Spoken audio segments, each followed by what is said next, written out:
Nous sommes ici au sein du détachement de la STAT à Mourmelon. C'est une annexe qui sert notamment de base arrière pour toutes les expérimentations sur les zones des camps de Mourmelon et Suippes, y compris d'ailleurs pour les unités venant de Satory, les groupements venant de Satory. Voilà, je vous propose maintenant que nous allions ensemble sur le terrain.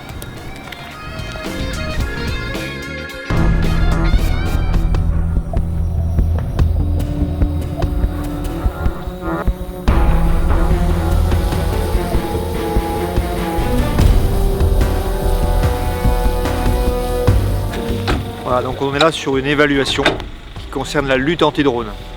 Ça concerne le système ARLAD, adaptation réactive pour la lutte anti-drone.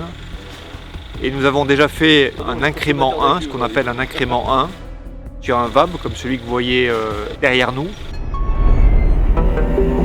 qui est équipé avec un système de radar MILAD pour la lutte anti-drone, et sur lequel on est en train d'installer un lance-grenade sur un tourello capable de tirer des munitions Airburst qui auront un effet à la fois de blast et de billes qui auront un effet efficace sur une distance environ d'une dizaine de mètres autour de cette explosion de la grenade.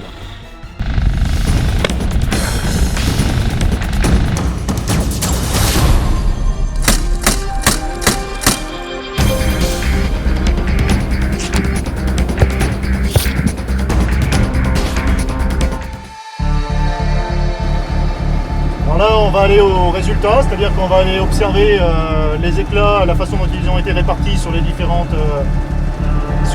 cibles. A priori, à première vue, la grenade semble avoir éclaté à peu près au bon endroit. On va en parallèle traiter les vidéos qui ont été capturées par le drone. Puis ça va être l'occasion aussi de récupérer les vidéos des GoPro.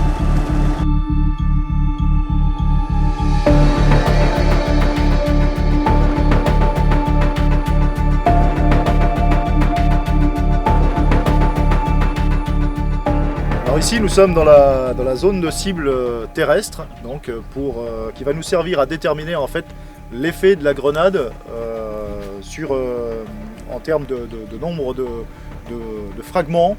Et donc vous voyez ici toutes sortes de différentes cibles. Chaque cible fait 1 mètre carré, ce qui permet de calculer très rapidement en fait le nombre d'impacts par mètre carré à différentes distances. La grenade est programmée pour éclater environ 2 mètres à 2 mètres de distance de cette cible-là. Ensuite, elle va générer un certain nombre d'éclats. Ces éclats vont aller impacter toutes les cibles autour. Les drones permettent de voir, les silhouettes de drones permettent de voir directement à l'œil combien il y a d'éclats par drone et donc quelle est la capacité à détruire des drones de la grenade. Et on comptera aussi, bien sûr, sur chaque mètre carré, on comptera combien d'éclats. Et ensuite, on effectuera comme ça une sorte de petite modélisation en fait, de la gerbe d'éclat de la grenade.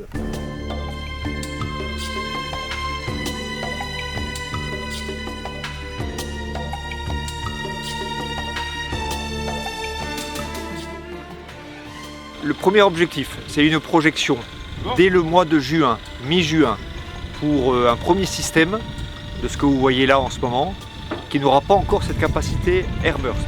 En revanche, ce système, comme vous voyez, qui est monté sur VAB, a la capacité mobile de pouvoir suivre un détachement, de pouvoir être sur une FOB et donc d'accompagner nos forces sur le terrain en opération. C'est l'objectif principal. Donc cette expérimentation doit nous permettre, à l'horizon de l'automne prochain, d'être capable d'associer une capacité Airburst, donc avec une efficacité contre les drones beaucoup plus efficace que ce qu'on a aujourd'hui avec de la 12-7 montée sur ce système-là. Et l'objectif sera évidemment de projeter au plus vite cet équipement en opération d'ici la fin de l'année 2021.